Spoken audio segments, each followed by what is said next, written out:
Himanshi Khosla, acting as a junior research analyst.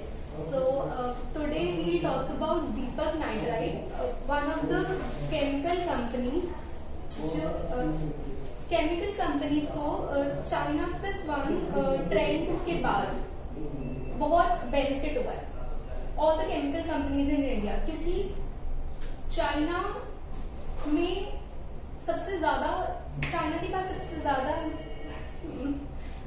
Market share है chemical companies का, chemical industry का. And why so? Because China के पास बहुत low manufacturing cost है.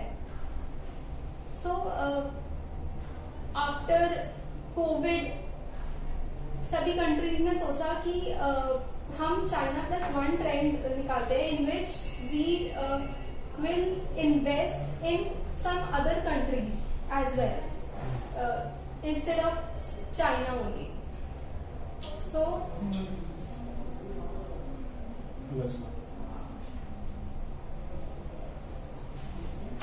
Instead of तो अगर जापान, कोरिया, थाईलैंड को इन्वेस्ट करना है और अगर चाइना +1 ट्रेंड के चलते इंडिया उनके लिए सब एक इंडिया के पास एक अपॉर्चुनिटी आती है इसमें कि वो इंडिया में इन्वेस्ट करे, because India and China are the developing countries.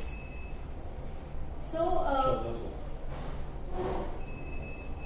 In developing countries में बहुत ज्यादा स्कोप है इन केमिकल्स की, बहुत ज्यादा डिमांड है, स्कोप है. स्कोप ज्यादा अच्छा वर्ड था. मैं वो आंसर जानना चाह रहा था कि स्कोप की चीज का सेल ऑफ केमिकल क्यों हो रहा है? Because of the application of that chemical, जो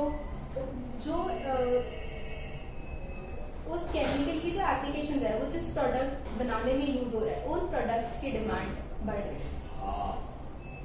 जो केमिकल जिससे बन रहा है ना, जिससे बन रहा है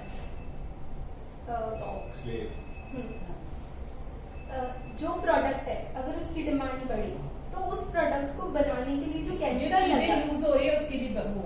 हाँ. तो इसका हम जो सिंपल आंसर देते हैं ना, वो ये होता है कि जो जहां पर जवान खून ज्यादा है देश, 140 करोड़ भाई बहन, जो मैं बार बार यूज करता हूँ, यहाँ पर 65% आबादी जो ये बिटवीन द लाइन्स, मैं इसलिए कैमरे में बोल रहा हूँ, बिटवीन द लाइन्स मैंने इसलिए बोला कि यूक्रेन और रशिया की वॉर सिर्फ जो दिख रही है वो उतनी नहीं है. रशिया को दबा के अपने प्रोडक्ट्स इंडिया को बेचने हैं. 140 करोड़ में से 65% आबादी 45 से नीचे वालों की है, जिनको मोबाइल भी चाहिए नया हर साल, गाड़ी भी चाहिए, घर भी बनाने हैं. अपने बारे में सोचो ना, घर भी बनाना है, सब कुछ, बड़ा घर चाहिए, बड़ी अभी गाड़ियाँ खरीदनी है. वो देश के अंदर अभी ही सब कुछ खपत हो जाएगा. चाइना की उसे मैंने रशिया की आबादी देखी थी, I am not coating it wrong now, is 19 crore. यहाँ वर्सेस 140 जवान खून जिनकी उमंगे हैं और वो सब कुछ चाहते हैं. तो 140 को मैं कुछ भी बेच सकता हूँ किसी भी पल. तो जो डेवलपिंग नेशन होते हैं, विकासशील देश, जहाँ पर अभी गरीबी है, जहाँ पर अभी पूरे तरीके से सब लोग अमीर नहीं हुए, तो सामान तो है ही नहीं ना उनके पास. जब वो पैसा आएगा तो सामान आएगा. सामान, इसीलिए उनको ये केमिकल्स और इसकी बहुत ज़्यादा जरूरत है. वहाँ पे खपत होगी, खपत हो रही है तो बनेगा तो रॉ मटेरियल चाहिए. ऐसे हम कभी मैंने आपको ना स्कोप है, स्कोप क्यों है, किस चीज का स्कोप है?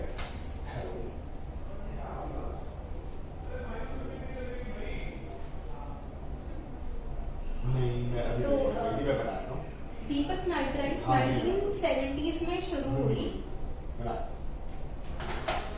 तो अगर हम दीपक नाइट्राइट की थोड़ा हिस्ट्री में जाते हैं, इस कंपनी को शुरू किया सीके मेहता ने.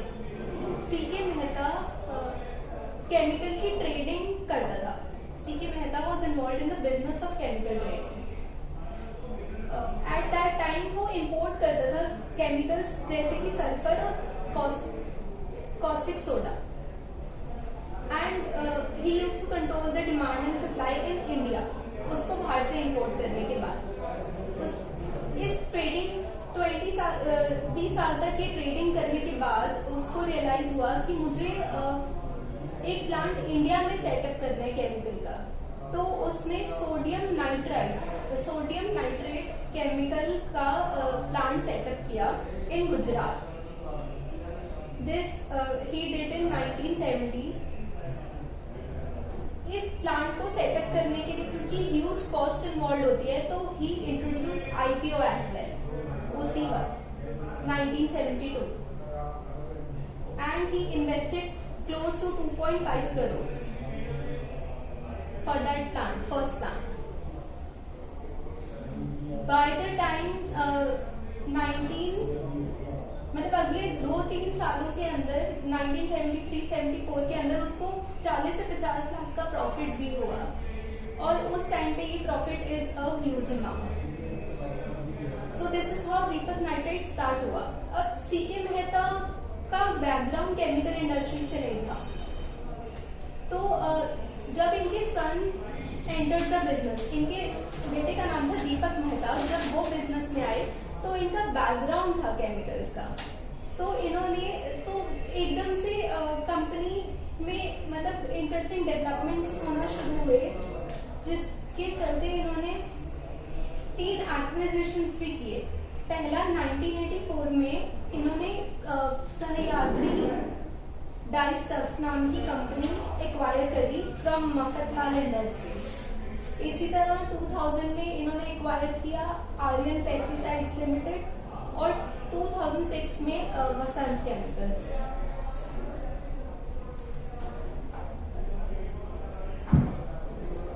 दीपक नाइट्राइट फॉर्च्यून नेक्स्ट 500 में रैंक है and top 25 wealth creators by prestigious Fortune India magazine में भी इसका नाम है।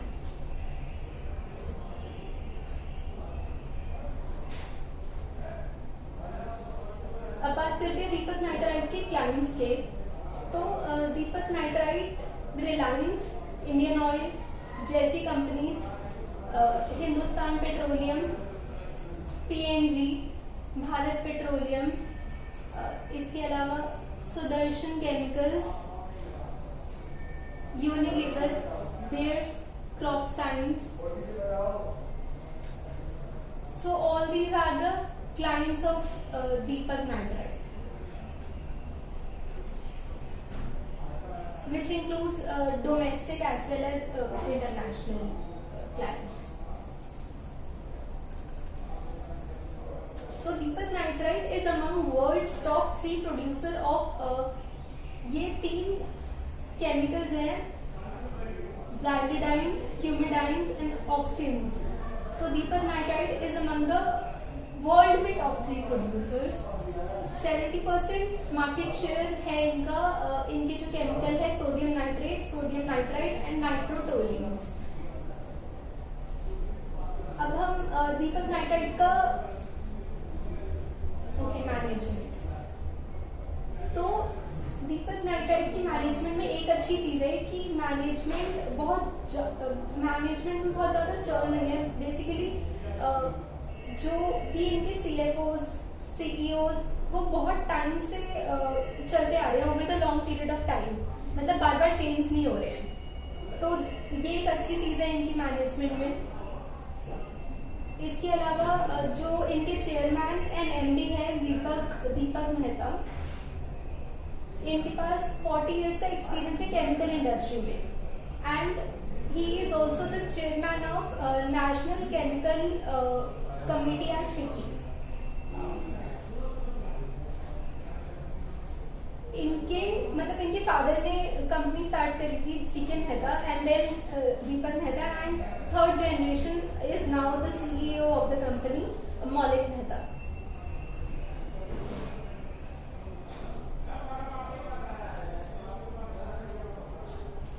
ओके, तो इनकी मैन्युफैक्चरिंग फैसिलिटीज कहाँ पर हैं? नांदेसरी गुजरात, तलोजा महाराष्ट्र, रोहा महाराष्ट्र, हैदराबाद में तेलंगाना में एंड दहेज गुजरात में इनके प्लांट्स हैं। अगर हम बात करें दीपक नाइट्राइट का बिजनेस क्या है, बिजनेस सेगमेंट क्या है, दीपक नाइट्राइट बेसिकली करता क्या है, ओके। तो दीपक नाइट्राइट कौन सा केमिकल प्रोड्यूस करता है? Deepak nitrite act as an intermediate, मतलब वो इंटरमीडिएट केमिकल प्रोड्यूस करता है। नाउ अगर हम इसकी वैल्यू चेन को थोड़ा सा समझें तो एग्रो केमिकल्स में पहले हमारे पास रॉ मटेरियल सप्लायर होता है, उसके बाद इंटरमीडिएट जो उनका केमिकल है, उसके बाद टेक्निकल ग्रेड मैन्युफैक्चरर और फिर लास्ट प्रोडक्ट बनता है। अब इसमें technical grade manufacturer is like जो पेस्ट और इंसेक्ट्स को मारने में काम आता है, या फिर अगर हम फार्मा में बात करें तो यहाँ पर एडवांस इंटरमीडिएट पे दीपक सप्लाई अपना केमिकल प्रोड्यूस करता है। और फार्मा में क्या होता है, जैसे ये एक्टिव सब्सटेंस है, जैसे पैरासिटामोल में एक सॉल्ट है, वो that is the main medicine, तो वो होता है एक्टिव सब्सटेंस। बिफोर दैट जो उसके बनने में जो इंटरमीडिएट सब्सटेंस यूज हो रहा है वो दीपक नाइट्राइट प्रोड्यूस करता है। अगर हम केमिकल्स, तो ये था एग्रो केमिकल्स और फार्मास्यूटिकल्स। अगर हम केमिकल्स में बात करें पर्टिकुलरली तो एक होता है feed stock, again raw material, उसके बाद आता है बल्क केमिकल। उस बल्क केमिकल के से आगे प्रोड्यूस जो नेक्स्ट रिएक्शन करके केमिकल होता है उसको हम इंटरमीडिएट केमिकल का नाम दे रहे हैं, और जो फाइनल केमिकल बन के आ रहा है वो स्पेशलिटी केमिकल। तो this is the value chain of basically chemicals. तो going deep into the business कि इंटरमीडिएट की तरह दीपक नाइट्राइट काम करते, तो इंटरमीडिएट होता क्या है? What are intermediates? तो जैसे एक रिएक्शन से हम समझ सकते हैं इसको कि अगर A plus B is equal to C plus D है एक केमिकल रिएक्शन में, तो A प्लस बी के बाद कुछ बना प्रोडक्ट और उस प्रोडक्ट से फिर C प्लस डी बना, तो वो जो बीच में प्रोडक्ट बना दैट इज एन इंटरमीडिएट। जैसे क्यूमीन, तो केमिकल इंडस्ट्री में इंटरमीडिएट का मतलब होता है कि अगर हमारा एक प्रोडक्ट, अगर हमारा फॉर एग्जांपल दो केमिकल के रिएक्शन से एक और केमिकल बनाए जाते हैं, इसमें बेसिकली एक केमिकल लिया, रिएक्शन किया, एक कुछ नया प्रोडक्ट बन के आया, उसमें फिर रिएक्शन किया, फिर एक कुछ नया प्रोडक्ट बन के आया। मैं इसका बेहतर बहुत तरीके से बोलूं, स्कूल में पढ़ा था, आप भूल गए, स्कूल में हमने यूज करा, याद है इकोनॉमिक्स में बड़ा सब्स्टिट्यूट प्रोडक्ट्स। सब्स्टिट्यूट प्रोडक्ट्स में क्या होता था कि चाय बिना पानी की नहीं बन सकती, और दूध, चाय बनाने के लिए पानी और दूध दोनों चाहिए, बिना दूध के आप चाय नहीं पी सकते, और चीनी डाल दिए तो चाय का बेस्ट सब्स्टिट्यूट हो गया चीनी। बट वो थोड़ा सा अलग हो गया केमिकल। हाँ, यहाँ पर आपने बस ये है कि इंटरमीडिएट मतलब कि जहाँ पर हम एक केमिकल मतलब एक रिएक्शन करके जो नया केमिकल निकाला। हाँ, तो क्योंकि ये दो केमिकल्स एक दूसरे के इतने क्लोज हैं कि वरना पेपर नहीं बनेगा, तो पेपर बनाना है तो दो केमिकल चाहिए, तो वो थर्ड प्रोडक्ट बनाया दो केमिकल्स को मिलाकर। अगर उसमें से एक केमिकल इंडिया से जा रहा है और दीपक नाइट्रेट ने वो केमिकल ढूंढ लिया है, तो भाई फिर तो बल्ले बल्ले है उसकी।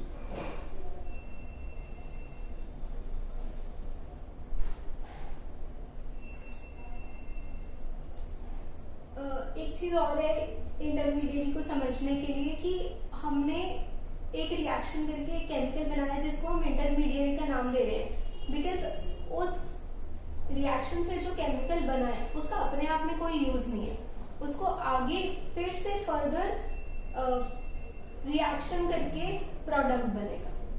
तो बेसिकली इंटरमीडिएरी का खुद में अपने आप में कोई यूज नहीं है, इसीलिए उसका इंटरमीडिएरी नाम है, बिकॉज अब आगे उसको यूज करके हम फाइनल प्रोडक्ट बनाएंगे।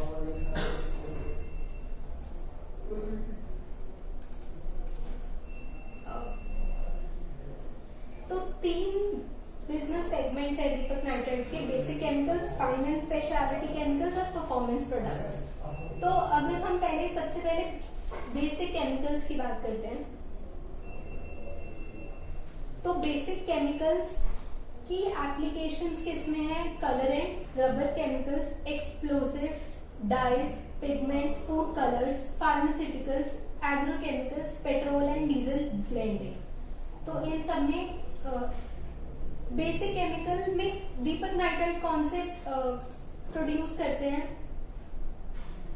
तो Deepak nitrite sodium nitrite and sodium nitrate का 80% शेयर है इनके पास, दीपक नाइट्राइट के पास। इसी तरह फ्यूल एडिटिव्स में इनके पास 75% शेयर है और नाइट्रोटोलिन का इनके पास 50% मार्केट शेयर है। These are the 3 basic chemicals जो दीपक नाइट्राइट प्रोड्यूस करता है।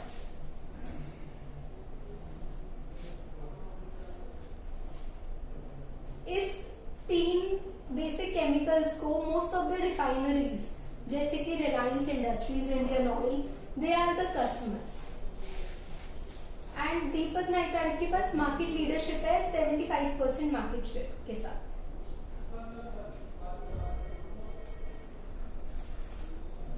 तो बेसिक केमिकल से दीपक नाइट्राइट का कितना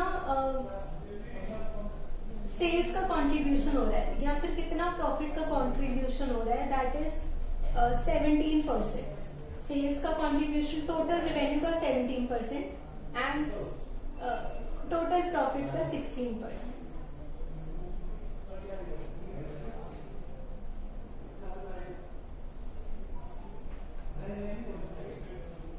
अगला जो प्रोडक्ट है, फर्स्ट वाज बेसिक केमिकल्स, अगला इज परफॉर्मेंस प्रोडक्ट। अब परफॉर्मेंस प्रोडक्ट में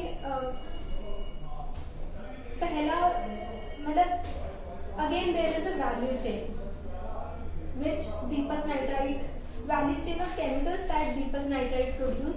तो परफॉर्मेंस प्रोडक्ट 4 परफॉर्मेंस प्रोडक्ट है जिसमें दीपक नाइट्राइट के पास फॉरवर्ड इंटीग्रेशन, बैकवर्ड इंटीग्रेशन, मतलब रॉ मटेरियल भी मैं खुद बना रहा हूँ, फाइनल प्रोडक्ट तक भी मैं खुद जा रहा हूँ, इंटरमीडिएट भी मैं खुद बना रहा हूँ।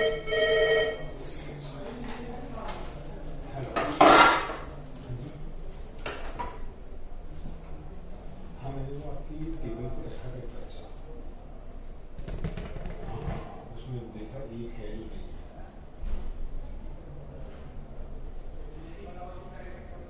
हाँ, वो एक है नंबर जो नहीं है।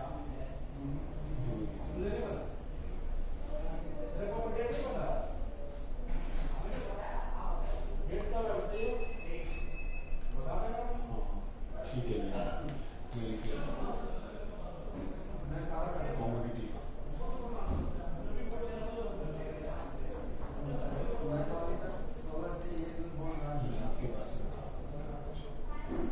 आपके पास दिया।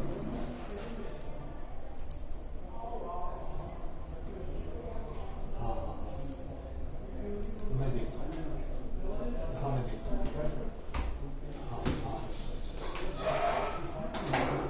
नहीं, बोलो। तो हम पहले परफॉर्मेंस प्रोडक्ट को समझ लेते हैं। परफॉर्मेंस प्रोडक्ट होते क्या है? जैसे इसमें परफॉर्मेंस प्रोडक्ट 4 तरह